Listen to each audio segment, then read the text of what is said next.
You're tuned to Vibes FM. I am Sarah C.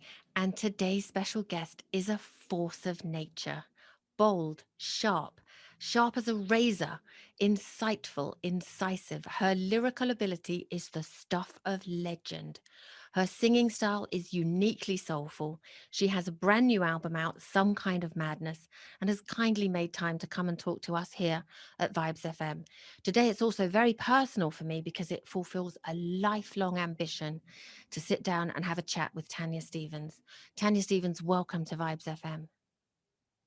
Thank you very much for having me. When I heard the description, I started to wonder, is she no longer having me on? Come on, stop your nonsense. When I first heard these streets, I honestly thought, you know how people say, speak to someone in a language they understand. And let's just say the chap I was seeing at the time, I thought, if I play him this, he'll get it. Um, he didn't. Did he? He didn't. No, he didn't. And we can move along. But you actually spoke my feelings almost 100%. I'm happy I could. And I can't tell you how much it helped. It was kind of like, it's not just me. And was that personal for you as well, or was that just the most amazing songwriting? Well, it was actually observation, kind of like a compressing of a few different experiences, including pieces of mine. So it's not any one story, but it's a bit of mine plus a bit of my friends and family members, and just yeah. Unfortunately, And too many of our men are like that. So it seems like it's one story, but it's all the stories. well, I say all the time on the radio that if they're really good at saying sorry, they're probably not very good at being boyfriends. Just my point. I like that. That makes Um, all the sense in the world. well, it's too much practice, isn't it? Exactly. And I do want to talk about the album, but I can't also go past. You did a track with Sanjay called "Corners of My Mind," which Yes. just I don't know, encapsulated a situation so well. And most people dare not speak those things. There's only a few, Queen Ifrika, Janine, I would say, as well as you, that would even dare to make a song about that. Yeah. I mean, I feel like we've been given music as an opportunity to start conversations which are uncomfortable because music is so sweet, and it has the ability to bring the message in a very melodic form.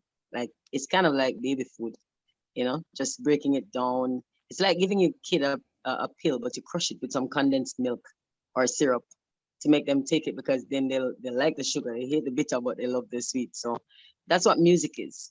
It gives you the opportunity to have that kind of conversation. So I'm really happy for it, and I love the artists who use it for that. I love the other stuff too, but I really love the opportunity that we have to bring these conversations in the music.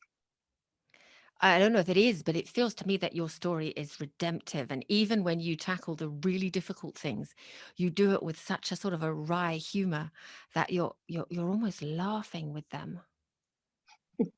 Well, I used to joke that I could either go get therapy or make music, and I chose to make music because that was more commercially viable. But the reality is that's true. Um, we most of us who make music are people who have a lot of healing to do, and we heal through our music. Music kind of like therapy, and we use it to fix our own problems, and usually other people can relate to it. So it feels like we're speaking for them, but no, we're usually speaking for ourselves. Um, Making this music, and I do laugh at it, because if I don't laugh, I'd cry, and I think I like me laughing much more than I like me crying.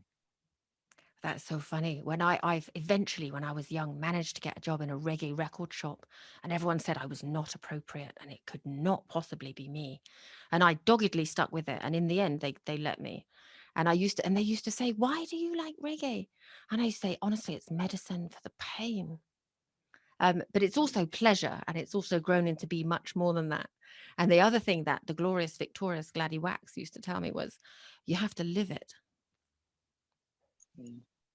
I mean, many of us come from very painful places. I think that's what inspired us in the first place. That's what makes us musical, because music is kind of like the soul's or the heart's language, I think. Um, and what do we most want to speak from the soul or the heart? usually want to speak of the deep troubling things, the happiest moments, the saddest moments, the most angry. It's the extremes that we express best from our heart.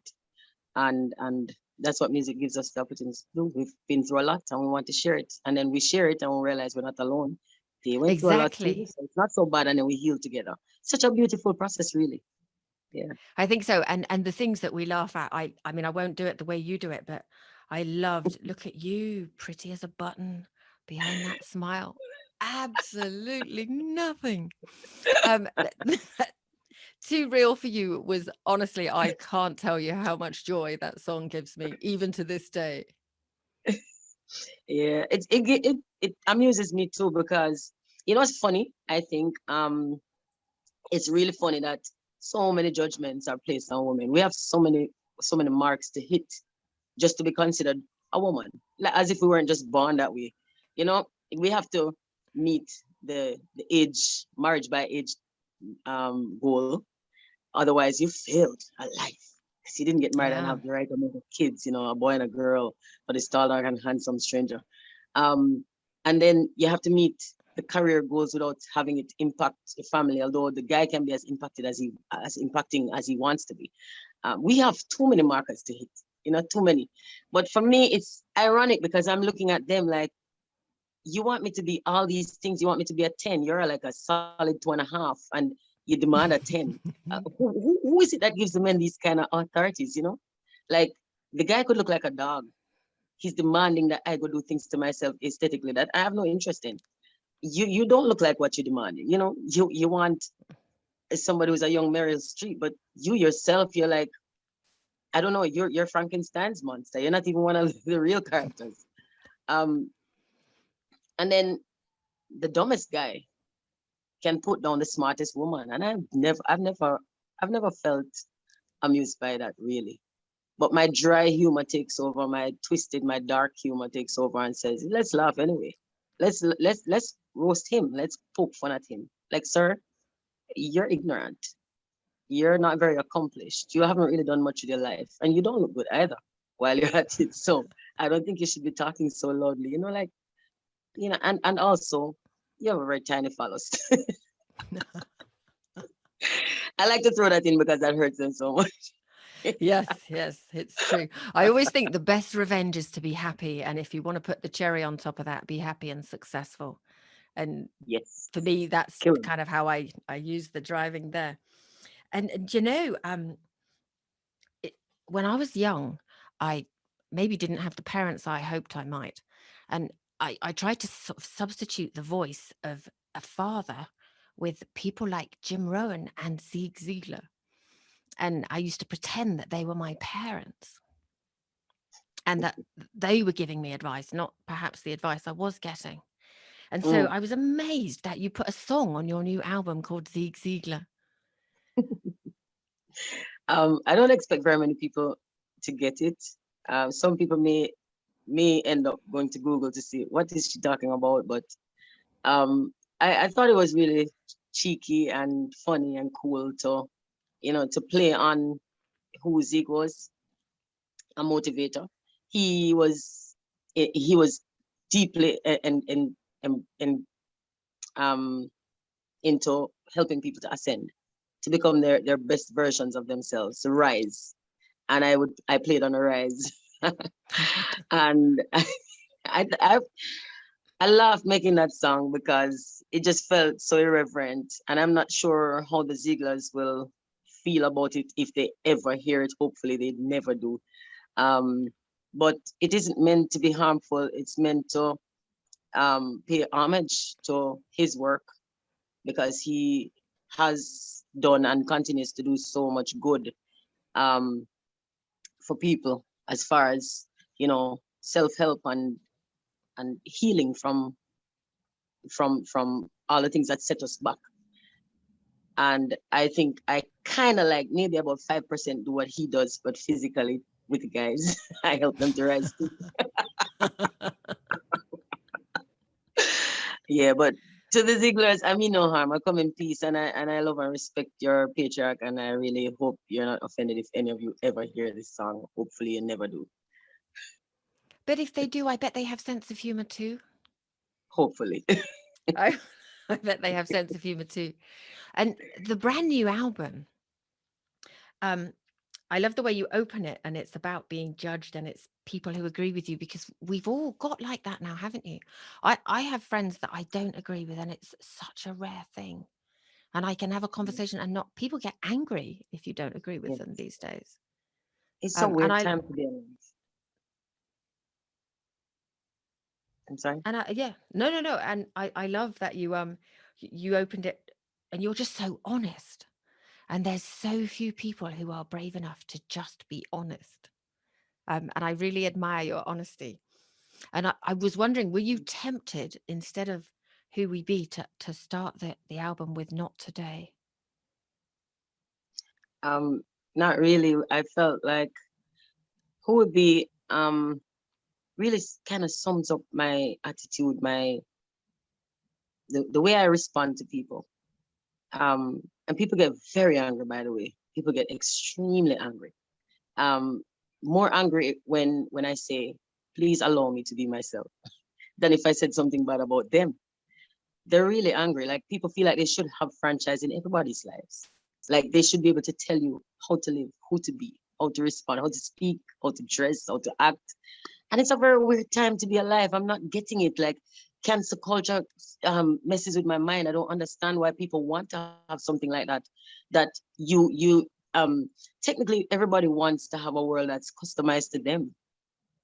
I don't even know how they think that's possible. That there could be a world customized to each individual. It's not possible. You know, this is not the Truman Show. Um, and we're not all props in somebody else's imaginary set. So it's I find myself having to say these things every day, and it's very tiring. I shouldn't have to. And beyond that, it's sad because now I have to face the reality that I'm in the company of people who are so shallow, who are so insecure, um, who have such low self-esteem, who are really they're just walking little bubbles of inferiority complexes who need everybody else to complete and complement them all the time. It's weird. It's very weird. It feels like we're living in the Black Mirror.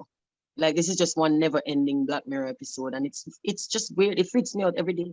But I keep saying it. This is why I had to open with it, because I feel like it's necessary to remind people that every second of my life, like this is not your life, it's mine. It doesn't have to make sense to you. You don't have to agree with it. As long as I don't encroach on your space and time and freedoms, then it's really none of your business. And if you don't like it, there are almost 8 billion people on the planet. I'm only one of them. I am pretty sure the 7 point lots of billion others should contain somebody you like better than you like me. So stop wasting time with me and just move on. Move on. That's it. Oh God, it's weird. There must be more of us that are actually in awe, though, of your ability and your talent and your voice and your lyrics and your philosophy, and are really grateful for it.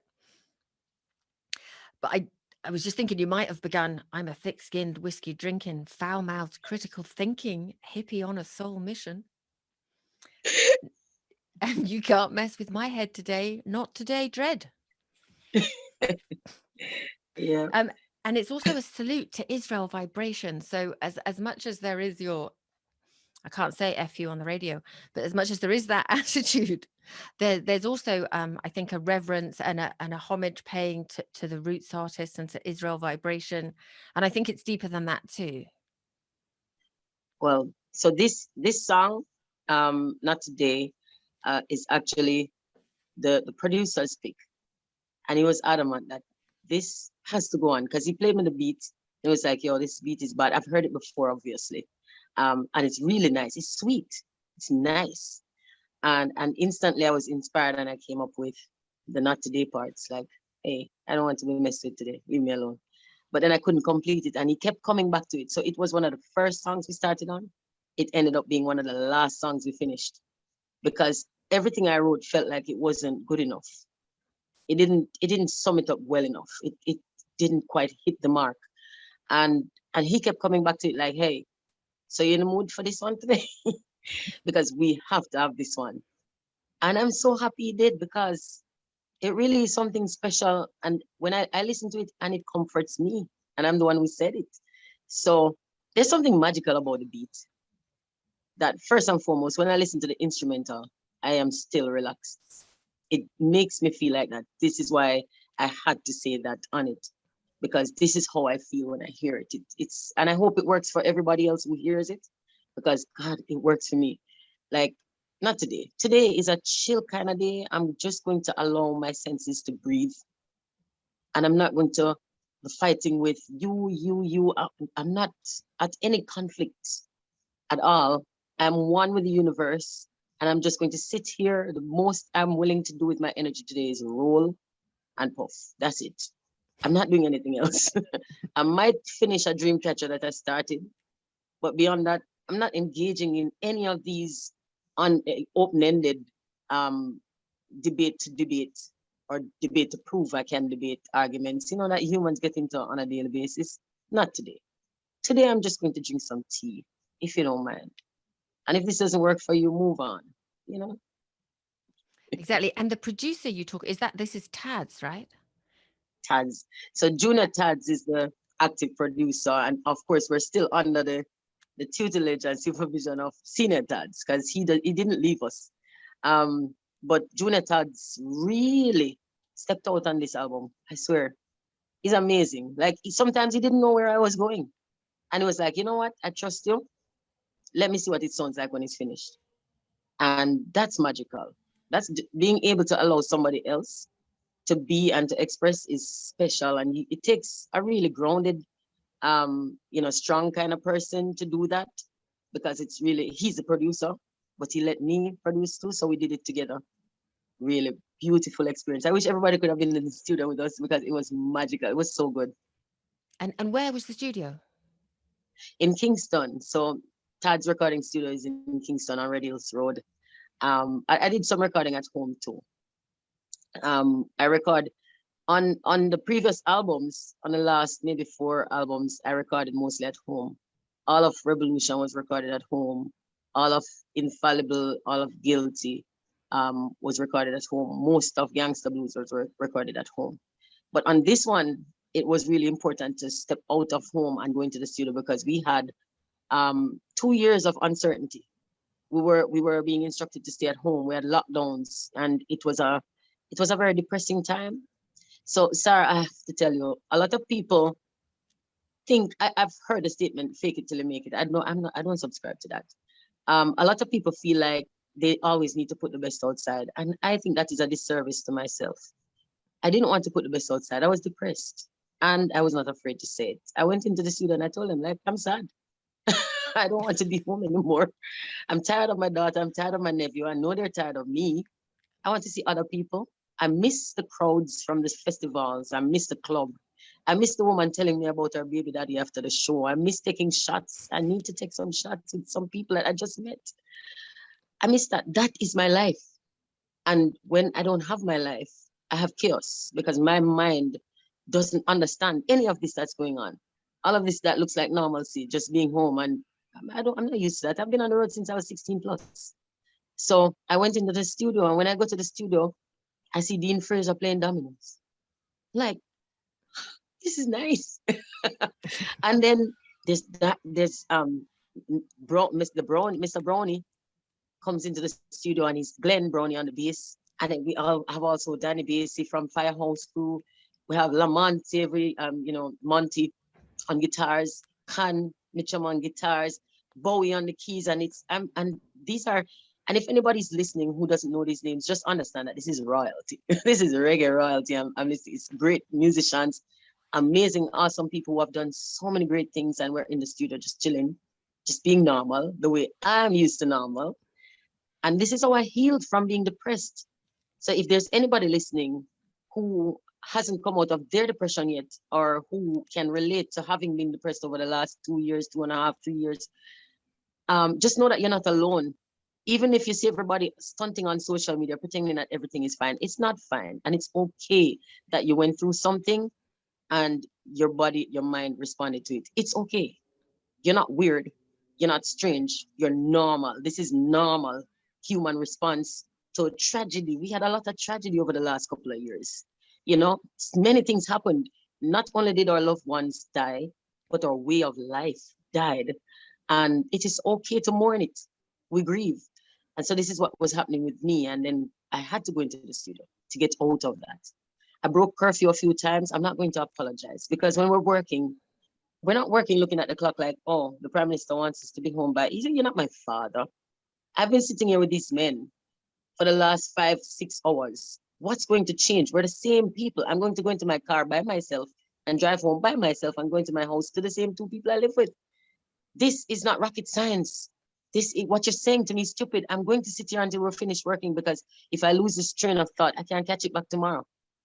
This is like a cobweb. If you break it, you can't patch it. So I'm going to stay right here and finish this track. And then I'm going to go home and I'm going to respectfully say to the police, sir, madam, I was working.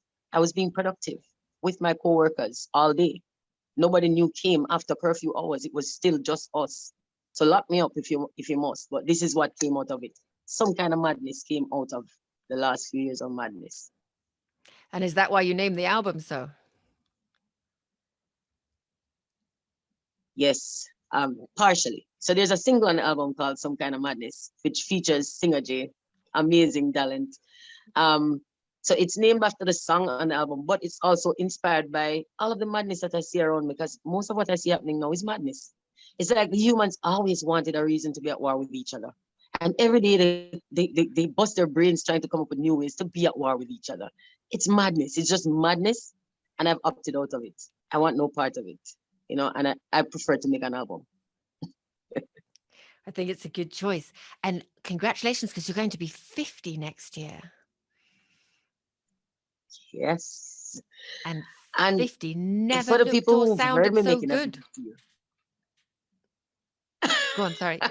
well, I hope so. But you know, I hope it does look and sound good because it feels good.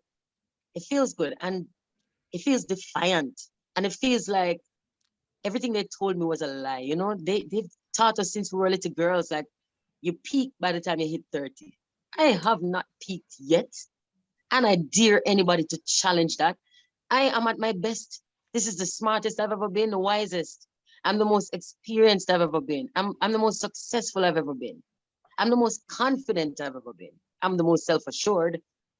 You know, I'm relaxed. I'm comfortable. And this is when you want me to quit? You must be mad. You belong in the pile of some kind of madness. Do not speak to me.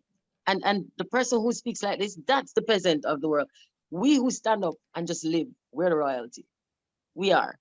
And I do not consort with peasants. And I would tell those people who are living on a treadmill, the people who get on the treadmill and stay there till death, stay on the treadmill if you want. It's your choice. You have the right. But do not try to commission me to step on that wheel with you. I don't want to be on that hamster wheel, going around on that carousel, doing the same thing over and over and trying to force everybody else to come along with you because I'm 50 now and I have to roll over and die, roll over and play dead or wait to die. 50? When I feel so vibrant, when my energy is up, when my adrenaline is rushing at all times of the night, when I wake up in the middle of the night and I sweat and my libido is up, and you tell me no, that I should go chill and I shouldn't say I want to go on a date, I'm going on a date. You know, I can't say what I want to say on radio out of respect for you and your listeners on the platform, but you can read my mind. You know where to go and you know what to do when you get there. Don't tell me I can't live when I'm 50.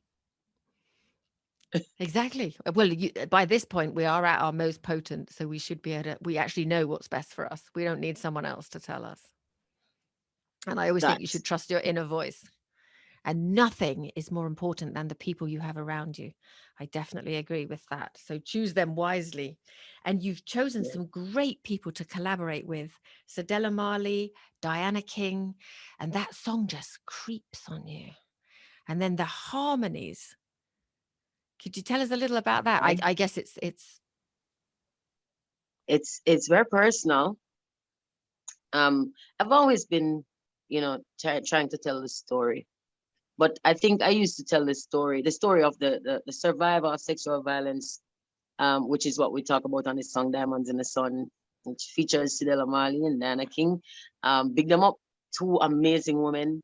Well, Diana is now transitioning so to amazing people.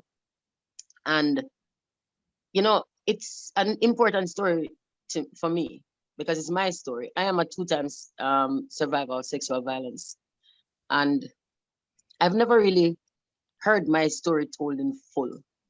I've heard bits and pieces of it. I've heard advocates stand up for parts of me and completely neglect other parts of me. And I felt like I don't need anybody else to validate me. I'm going to tell my own story. I'm going to talk, and I'm not going to stop talking until the conversation becomes more inclusive and more complete. Because we keep trying to censor bits of it to make ourselves feel better. And I don't want to feel better. I want to be better. So this is what this is about. Talking about coming out of the hurt. Because I've been screaming the hurt for a long time. Now I'm talking about the healing, coming out of it, being the diamond. I've been talking about the rock for a long time. Now I'm talking about the after the pressure diamond, the one that is always most brilliant, shining. And that is what we did, hoping to be some kind of a beacon for ourselves, because this is also Diana's story. Diana is a survivor of sexual violence also, and Sidela has empathized with us and felt us, and we could feel that she feels us. We don't know all of Sidela's story, so I cannot tell you that it is not her story, but she has not shared a story like that with me. What she has shared is herself, her resources.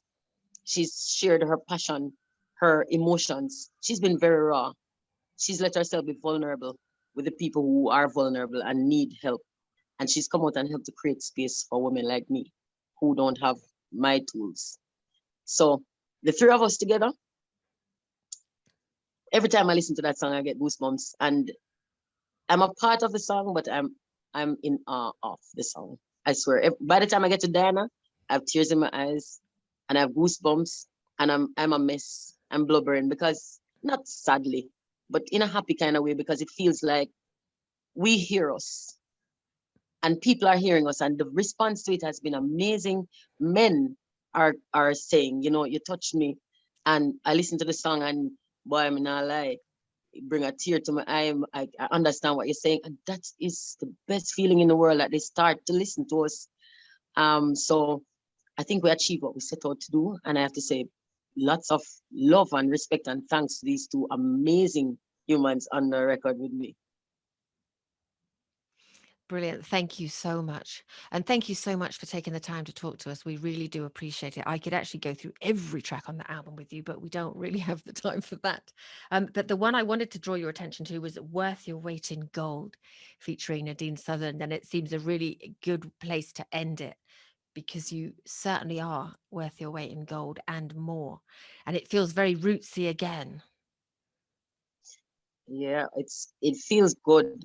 On this album, I want to say thanks to all the artists who participated, because these are people I really look up to for their talent and for their personalities. And Nadine is somebody who was a role model for me when I was a small child. We're not very far apart in age, but she was on TV and in public life long before I was. And she was the first person on Jamaican TV who gave me a correct representation of myself. So I really love her. And I've told her that in person. I had to tell her, because she needs to know that she was very valuable and still continues to be. She needs to know that she's a part of my growth and help to inspire me, instead of just saying, I love your music, Tanya, and I love the way you're right now. I love you for helping me to be this person. She was just a natural country girl on TV, being herself, with her cornrows, giggling, shy, and a Black girl who didn't have to be mixed with anything else, didn't have to come from uptown. She wasn't uptown. She's from the country. And she was unapologetically from the country, humble beginnings. And I love that, because that was my life. So it felt like it. And it's appropriate that we sing this together, because this is the story of me being inspired by Nadine and being told that, hey, don't listen to those people. You are, because you exist, and you're valid, and you don't need to listen to them. Just listen to your inner voice, listen to yourself, and just push and go for what you want. Be you. And that, it works for me. I hope it works for everybody else who listens to it. Brilliant.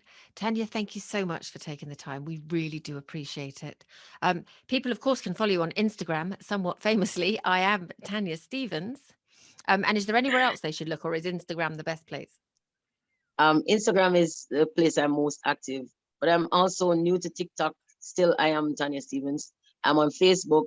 I think it's just Tanya Stephens, but it's the one that's verified, so it's easy to find. Um, and I'm on Twitter much less often, Tanya_Stephens. But I engage, I monitor my own platforms, and I have real conversations. So anybody who has something to contribute is welcome. Please come. Brilliant. Tanya Stephens, Some Kind of Madness is out now on Tad's Records. Thank you so Yes. much.